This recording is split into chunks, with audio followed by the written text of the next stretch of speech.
Sebagai makhluk ciptaan Allah, saya tidak percaya, bahkan sangat tidak percaya, bahwa Nabi Yesus alaihi salam pernah mengucapkan kalimat seperti yang dikarang oleh para editor Alkitab dalam Yohanes 4 ayat 24, di mana disebutkan bahwa Allah adalah roh. Sebagai gantinya, saya lebih percaya pada ucapan beliau, yang juga dicatat dalam Injil Yohanes 5 ayat 37 dengan narasi yang seharusnya lebih lengkap, kurang lebih begini. Kalian tidak pernah mendengar suaranya, apalagi melihat wujudnya, karena Allah memang tidak dapat didengar dan tidak dapat dilihat oleh manusia. Alasannya, karena makna eksplisit maupun implisit dari Yohanes 5 ayat 37 tersebut, sesuai dengan ajaran semua nabi terdahulu dan ajaran nabi terkemudian sebagaimana ditulis oleh Nabi Musa alaihi salam dalam kitabnya, tidak ada sesuatu pun yang menyerupai Allah. Kenapa?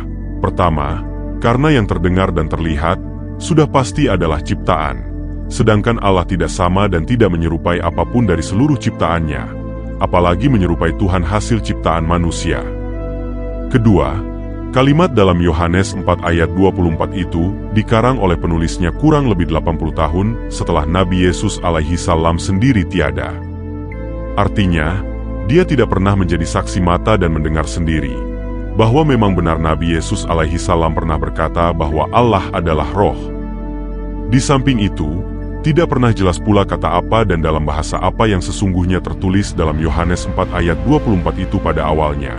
Karena selama hampir 19 abad, ratusan bahkan mungkin ribuan kata dan ayat-ayat, termasuk Yohanes 4 ayat 24 dalam kitab Kristen ini, secara terus-menerus direvisi oleh para editornya mengikuti perintah dan pesan sponsor dari petinggi gerejanya masing-masing. Ketiga, saat coba menjelaskan eksistensi Allah, seperti dimaksud oleh Nabi Yesus alaihi salam dalam Yohanes 5 ayat 37, para editor Alkitab mengalami kebingungan luar biasa tentang bagaimana menggambarkan Allah yang dipercaya ada, tapi tidak terdengar, dan tidak terlihat pula itu. Di dalam kebingungan dan keterbatasan nalar Kristen mereka, seperti sudah lama diisyaratkan oleh Nabi Yesus alaihi salam dalam Yohanes 16 ayat 12, memang benar, kecerdasan iman pengikutnya jauh di bawah kecerdasan iman rata-rata pengikut si penghibur yang datang kemudian. Akhirnya para editor ini memutuskan untuk menuliskan atas nama Yohanes bahwa Allah adalah roh, mengikuti asumsi produk keterbatasan akal mereka sendiri yang cuma sampai pada kesimpulan sedangkal itu, bahwa sosok hidup yang ada tapi tidak terlihat oleh manusia, hanya roh. Dan karenanya, mereka pun menyamakan Allah dengan roh. Di Indonesia, salah satu sumber catatan sejarah kitab Kristen sendiri, yaitu Sabda Web, menunjukkan bukti-bukti bahwa dalam terjemah lama Kisah Para Rasul yang disebut-sebut sebagai tulisan Lukas, Allah digambarkan sebagai zat yang tidak dapat dijelaskan. Kisah Para Rasul 17 ayat 29, maka oleh sebab kita dijadikan Allah, tiadalah patut kita menyangkakan zat Allah itu serupa dengan emas atau perak, atau batu yang berukir, dengan kepandaian dan akal manusia. Bukan hanya Lukas, Paulus yang disebut-sebut sebagai pengarang kitab Ibrani dan epistel Timotius juga menggambarkan Allah sebagai zat. Ya, menurut kitab Kristen sendiri, Allah adalah zat, seperti tertulis dengan sangat jelas di antaranya begini. 1 Timotius 6 ayat 16, yang hanya mempunyai zat yang tiada mati, dan mendiami terang yang tiada terhampiri, yang tiada pernah dilihat atau dapat dilihat orang, maka baginyalah kemuliaan dan kuasa yang kekal. Amin. Maka ialah menjadi cahaya kemuliaan Allah dan zat Allah yang kelihatan, serta ia menanggung segala sesuatu dengan firman kuasanya, dan setelah ia membuat persucian segala dosa, maka duduklah ia di sebelah kanan yang maha besar di dalam ketinggian. Ibrani 10 ayat 1. Karena sedangkan Taurat itu hanya menunjukkan bayang-bayang segala berkat yang akan datang itu, bukannya zat yang sungguh segala perkara itu, maka ia itu dengan korban itu juga, yang senantiasa dipersembahkan oleh imam-imam tiap-tiap tahun, sekali-kali tiada dapat menyempurnakan orang-orang yang menghampiri itu. Jadi, siapapun umat Kristen Indonesia dewasa ini yang meyakini Allah adalah roh, dan roh Allah adalah Allah, patut merenungi pertanyaan sangat serius ini. Sudah benarkah iman saya selama ini? Kenapa? Karena jika benar Allah adalah roh, dan roh Allah adalah Allah, maka menurut kitab Kristen sendiri, semua manusia adalah Allah. Perhatikan lagi firman yang Maha Kudus, bahwa sejak pada mulanya, Roh-Nya sudah lebih dulu berdiam pada diri setiap anak manusia. Kejadian 6 ayat 3, berfirmanlah Tuhan, Roh-Ku tidak akan selama-lamanya tinggal di dalam manusia, dan seterusnya. Ini dengan sendirinya membuktikan bahwa apa yang tertulis dalam Yohanes 4 ayat 24 adalah informasi yang tidak sama dengan eksistensi Allah yang sebenarnya.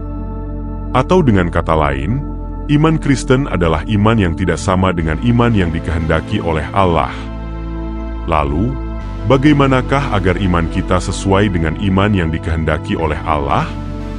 Nabi Yesus alaihi salam berpesan agar pengikutnya mengenal Allah, satu-satunya Tuhan yang seumur hidup beliau sembah. Begini, Matius 22 ayat 37, hendaklah engkau mengasihi Allah, Tuhanmu, dengan sebulat-bulat hatimu, dan dengan segenap jiwamu, dan dengan segala ingatanmu. Artinya, dalam mengenal Allah, maka hati, jiwa, dan segenap akal budi harus lebih dominan daripada secara membabi buta. Percaya begitu saja pada semua tulisan dalam kitab yang bolak-balik direvisi, lalu diamini oleh para pendeta dan pastor dengan tambahan berbagai improvisasi indah yang menghanyutkan nalar dalam setiap khotbah mereka di mimbar gereja. Ini sesuai dengan perintah Allah yang disampaikan melalui si penghibur kepada utusan terakhirnya, Nabi Muhammad Shallallahu Alaihi Wasallam, yang mengajarkan agar setiap manusia menggunakan akalnya secara paripurna untuk berpikir lebih dulu sebelum mengamini, apalagi mengimani segala sesuatu yang dikatakan berasal dari Allah.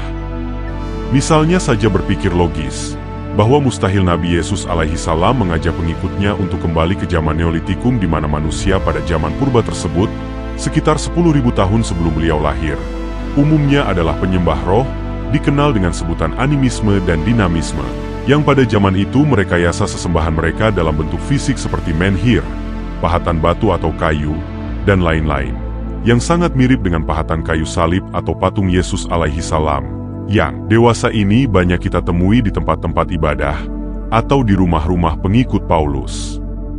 Tapi kalau tetap memilih bebal dengan mengimani doktrin tidak jelas yang bersumber dari kitab yang jauh lebih tidak jelas lagi, maka resikonya sudah pasti masuk neraka.